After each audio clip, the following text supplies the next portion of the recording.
안녕하십니까, 김정일입니다. 오늘은 모델 분석의 워크시트 작성에 대해서 우리가 알아보도록 하겠습니다. 그래서 묘에서는 이와 같이 20개의 항목을 평가를 합니다. 오늘은 이 평가 항목에 대해서 알아보는 시간이 되겠습니다. 첫 번째 항목은 구치관계를 평가합니다. 좌측과 우측에서 상악 제1대구치의 메조 바칼 커스프에서 하악 제1대구치의 바칼 그루브까지의 거리를 평가를 합니다. 이때 2급인 경우에는 플러스 값으로 표시를 하고 3급인 경우에는 마이너스 값으로 표시를 합니다. 그럴 때 구치관계를 평가할 때 이와 같이 풀 클래스 2냐 그 다음에 헬프 클래스 2냐 중요한 요소가 됩니다. 그래서 우측에서는 상악의 견치가 하악 견치보다 전방에 위치하였습니다. 이건 풀 클래스 2가 되겠죠. 왼쪽에서는 상악의 견치가 하악 견치 교두정 위에 위치를 합니다. 헬프 클래스 2가 됩니다. 또한 풀 클래스 3냐 헬프 클래스 3냐가 또한 중요합니다. 상악의 견치가 하악의 제1소고치보다 원심면에 위치하냐 근심면에 위치하냐에 따라서 우리는 풀 클래스 3 또한 헬프 클래스 3로 분류를 할 수가 있습니다. 1급인 경우에는 0mm로 표시합니다.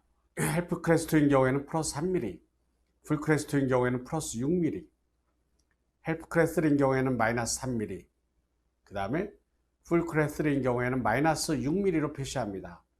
그러면 우리는 이와 같은 것을 표시한 걸 보고서 이 환자가 풀 클래스 3다 아니면 헬프 클래스 2다 우리는 알 수가 있게 되겠죠.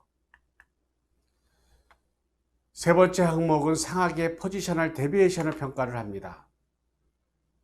다시 한번 얘기하겠지만 상악의 모형에서 후방면은 미드팔라탈 수처에 대해서 직각이 돼야만 됩니다.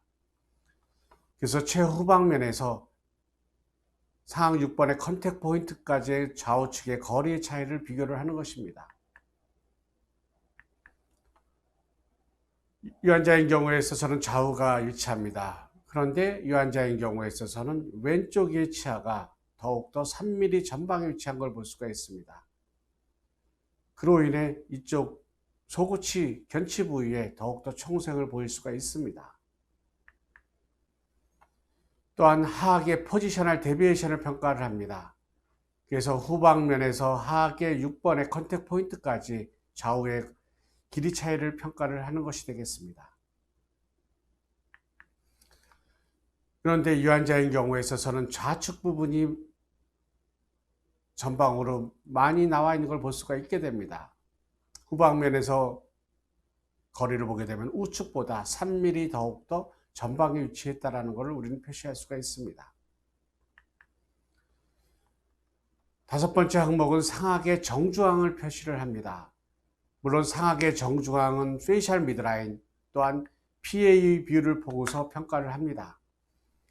그런데 모형에서는 라펠을 중심으로 해서 선을 걷고 여기에 대해서 상악의 정중앙이 얼마만큼 변이가 되어 있는지 우리는 잠정적으로 평가를 할 수가 있을 것입니다. 그래서 이와 같이 상악의 정중앙이 일치할 수도 있고 또한 상악의 정중앙이 한쪽으로 이와 같이 편의가 될 수가 있습니다. 특히 이와 같이 한쪽으로 편의가 되어 있는 부위에서는 총생을 우리가 같이 보일 수가 있게 되겠죠. 이런 상악 정중앙에 대해서 하악의 정중앙이 어디에 위치해 있는가를 평가를 해야만 될 것입니다. 일반적으로 상악의 정중앙과 하악의 정중앙이 2mm 이상 차이가 나는 것에는 여러분들이 더욱더 주의를 하셔야만 됩니다. 일반적으로 문헌에서도 2mm 이상 차이가 나는 경우에 있어서는 교정의사, 치과, 일반 치과의사, 일반 환자 모든 사람들이 정중앙 삐뚤어졌다는 것을 알 수 있게 된다는 것입니다.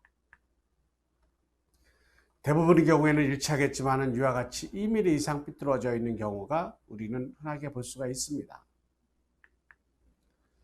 그 다음에 좌우측의 커브 오브 스피의 양을 평가를 합니다.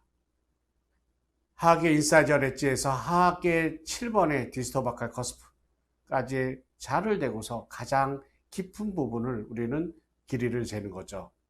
유한자인 경우에 있어서는 우측은 4mm, 좌측은 2mm를 보이게 됩니다. 그러면 이와 같은 경우에 우리는 표시를 하고 그러면 좌우의 정중앙이 어느 쪽으로 변이가 되는가 알 수가 있습니다.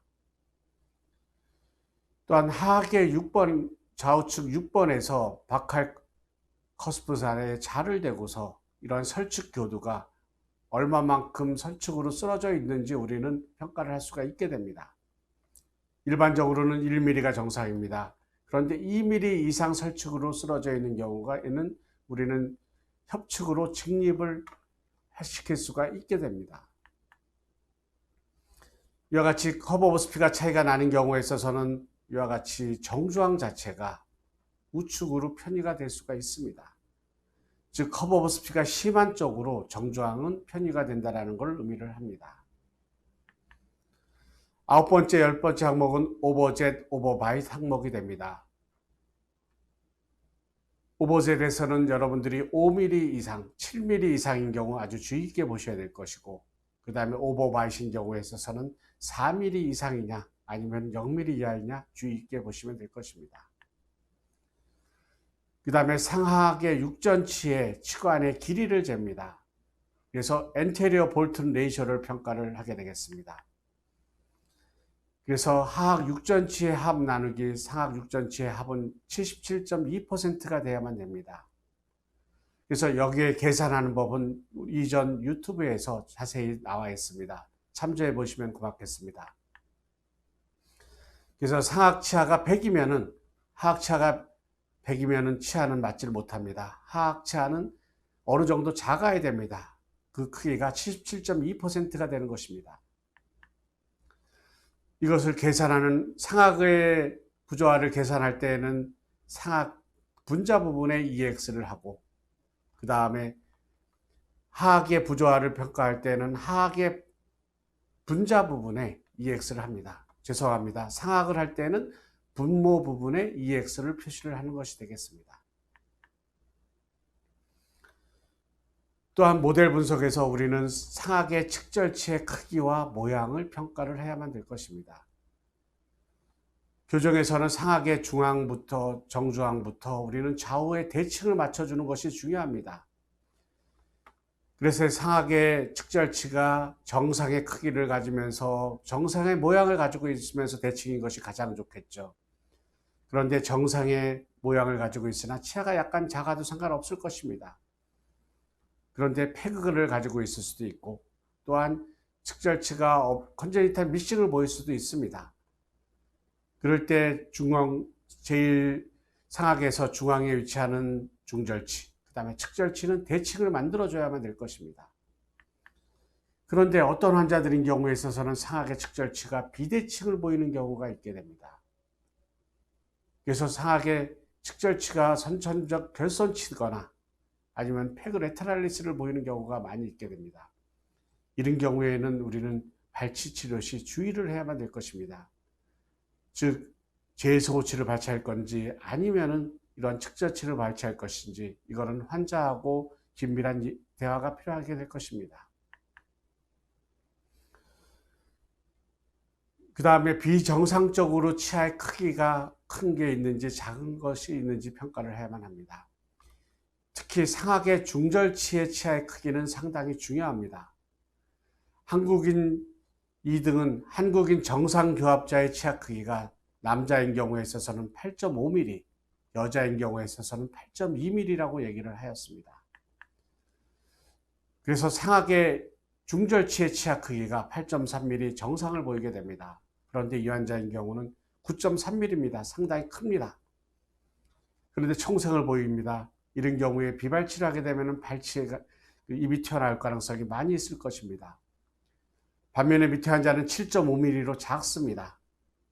이런 경우에는 약간 크게 만들어주는 것이 심미적인 모습이 될 것입니다. 그래서 상악 중절치의 치아의 크기를 평가를 합니다. 그 다음에 14번에서 17번까지는 아치 랭스 디스크레판시를 평가합니다. 그래서 필요로 하는 공간이 얼마만큼 필요한지 아치 랭스를 재고, 그 다음에 상악이나 하악에서 1번 치아에서 5번 치아까지 치아의 근원심적인 치아의 크기를 재게 되는 것입니다. 그래서 이것을 뺐을 때 플러스 값이 나오는 것은 스페이스가 있다는 것을 의미하고, 마이너스 값이 있다는 것은 총생이 있다는 것을 의미합니다. 그래서 이 환자의 경우에는 상악에서는 마이너스 14mm, 하악에서는 8mm의 총생을 보이는 걸 볼 수 있습니다. 이 환자의 경우에는 상악 전치부에 스페이스를 보입니다. 그래서 플러스 5mm를 보일 것이고, 하악에서는 총생이 없습니다. 그래서 0mm를 보이게 됩니다.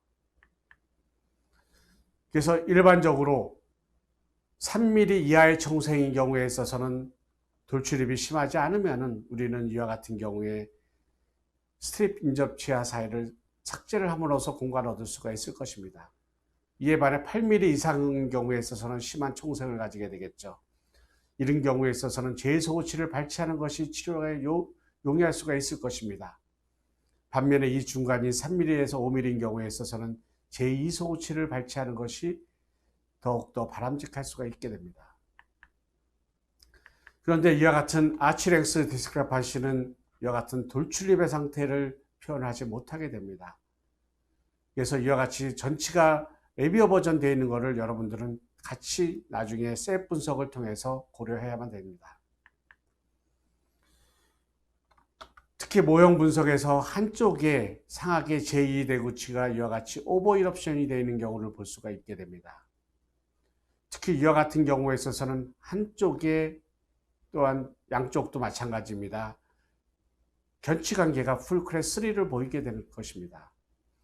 그래서 상악의 우측의 제2 대구치가 오버 이럽션을 하게 되면 하악의 제2 대구치를 치게 되겠죠. 그러면 하악의 우측 부분이 이와 같이 전방으로 나오거나 좌측으로 편의가 될 것입니다. 또한 이 환자인 경우에 있어서는 상악의 정중앙도 우측으로 편의가 되었습니다. 그래서 우측의 총생을 보이게 됩니다. 그러면은 정중앙은 이와 같이 상악의 7번이 오버 이럽션 된 거와 상악 전치가 우측으로 편의된 것에 의해서 정중앙 변이는 더욱더 심하게 될 것입니다. 또한 이와 같은 한쪽 치아가 이와 같이 가위교합인 경우를 볼 수가 있게 됩니다. 이와 같이 가위교합인 경우에 있어서는 어떻게 될까요? 이와 같이 47번이 설축으로 쓰러질 수가 있게 됩니다. 그러면 이쪽에 있는 모든 치아뿐만 아니라 어떤 하악골 자체도 좌측으로 편의가 될 수가 있게 될 것입니다. 18번째 항목은 그래서 크로스 바이트, 그 다음에 시저 바이트를 평가를 해야만 합니다. 그래서 전치부 반대교합, 구치부 반대교합, 그 다음에 가위교합, 그 다음에 어떤 치아가 오버 이럽션이 되어 있는지 평가만 해야만 되겠죠. 19번째 항목은 인터캐나인 위드스가 됩니다. 이것은 상악의 견치 간 교두정 간의 거리가 됩니다. 정상치는 34.1mm가 됩니다. 그래서 특히 이와 같이 2급 부종교합, 3급 부종교합과는 밀접한 연관이 있습니다. 그래서 이 길이는 반드시 평가를 해줘야 되고, 이런 인터캐나인 위드스가 좁아진 경우에 있어서는 확장을 할 필요가 있게 되겠습니다. 그 다음에는 상악의 6번에 이와 같이 메지오 진지발 마진 간의 거리를 우리는 트랜스파라탈 위드스라고 얘기를 합니다. 일반적으로 맹출한 이후에 7세부터 32mm부터 35mm까지 성장을 하게 됩니다. 그런데 31mm보다 작은 경우에 있어서는 아무리 성장을 해봤자 32mm밖에 성장을 못하게 됩니다. 그래서 이 환자인 경우에 만약에 11살, 12살인데 31mm다, 애매하다, 그러면 우리는 필요하면 확장이 필요할 수도 있게 되는 것입니다. 이 환자 보면 32mm로 좁은 걸 볼 수가 있습니다. 근데 좁은데 반대교합이 아니에요. 반대교합이 아니니까 하악에도 총생이 심하게 되고 오버젯이 심한 2급 부종교합이 될 수가 있게 됩니다. 그러면은 2급 부종기압의 원인에서 이게 좁아졌으면 우리는 이것을 넓혀야 될 것입니다. 반면에 밑에 환자는 35.8mm입니다. 이 환자인 경우는 충분히 넓습니다. 이거를 더 넓히는 것은 한계가 있을 것입니다.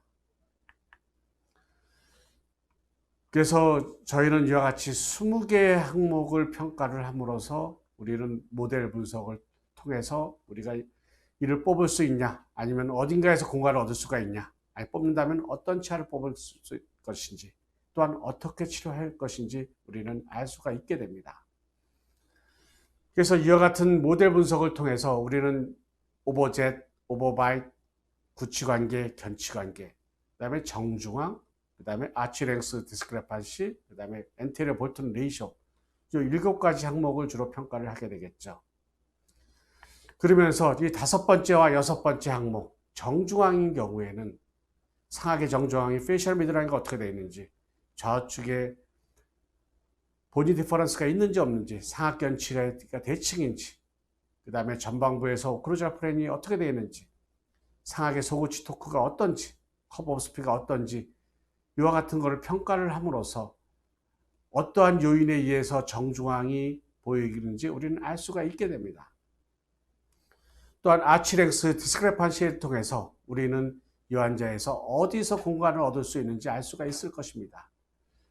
그래서 상하계 중절치의 치아 크기, 그래서 일반적으로 9mm보다 큰 경우에 있어서는 보더라인 그룹이라면 발치를 할 가능성이 클 것이에요. 그 다음에 TPW가 좁냐, 크냐, 넓냐, 그 다음에 상하계 6번이 메지알 로테이션 돼 있냐, 안 돼 있냐, 그 다음에 커브 오브 스피가 심하냐, 심하지 않냐를 보고서 우리는 공간을 어딘가에서 얻을 수 있다는 것을 알 수가 있을 것입니다. 경청해 주셔서 감사합니다.